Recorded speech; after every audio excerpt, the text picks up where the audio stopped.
BBC ২০২৪ সালের ১০০ নারীর তালিকায় স্থান পেয়েছেন এক বাংলাদেশি। তার নাম রিক্তা আক্তার বানু। ২০২৪ সালের জন্য বিশ্বের ১০০ জন অনুপ্রেরণাদায়ী ও প্রভাবশালী নারীর তালিকাটি বুধবার প্রকাশ করেছে বিবিসি। ৫টি বিভাগে ১০০ জন নারীকে বেছে নেওয়া হয়েছে। বিভাগগুলো হলো জলবায়ু কর্মী, সংস্কৃতি ও শিক্ষা, বিনোদন ও ক্রীড়া, রাজনীতি ও অ্যাডভোকেসি এবং বিজ্ঞান, স্বাস্থ্য ও প্রযুক্তি। বিজ্ঞান, স্বাস্থ্য ও প্রযুক্তি বিভাগে স্থান পেয়েছেন বাংলাদেশের রিক্তা আক্তার বানু। বিবিসি ২০২৪ সালের ১০০ নারীর তালিকায় স্থান পাওয়া অন্যদের মধ্যে আছেন শান্তিতে নোবেলজয়ী নাদিয়া মুরাদ, নভোচারী সুনিতা উইলিয়ামস, ধর্ষণের শিকার হওয়া জিসেল পেলিকট, অভিনেত্রী Sharon Stone, Olympic athlete Rebecca Andrade ও অ্যালিসন ফেলিক্স, গায়িকা Raye, visual artist Tracey amine, জলবায়ু কর্মী আদেনিকে ওলাদোসু, লেখক ক্রিস্টিনা রিভেরা গার্জা প্রমুখ। বাংলাদেশের রিক্তা আক্তার বানুর পরিচয়ে বলা হয়েছে নার্স ও স্কুলের প্রতিষ্ঠাতা। বাংলাদেশের রিক্তা আক্তার বানুর পরিচয়ে বলা হয়েছে তিনি বাংলাদেশের উত্তরাঞ্চলের একটি প্রত্যন্ত এলাকায় বাস করেন। সেখানে অটিস্টিক বা প্রতিবন্ধী শিশুকে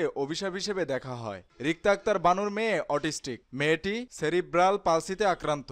রিক্তা আক্তার বানু তার এই মেয়েকে স্থানীয় প্রাথমিক বিদ্যালয়ে ভর্তি করাতে গিয়েছিলেন, কিন্তু বিদ্যালয় কর্তৃপক্ষ মেয়েটিকে ভর্তি করতে অস্বীকৃতি জানায়। পরে রিক্তা আক্তার বানু তার জমি বিক্রি করে একটি স্কুল প্রতিষ্ঠা করেন। রিক্তা আক্তার বানুর লার্নিং ডিসএবিলিটি স্কুলে এখন ৩০০ শিক্ষার্থী আছে। স্কুলটি প্রতিবন্ধিতার বিষয়ে সমাজের দৃষ্টিভঙ্গি বদলে ইতিবাচক ভূমিকা রেখেছে।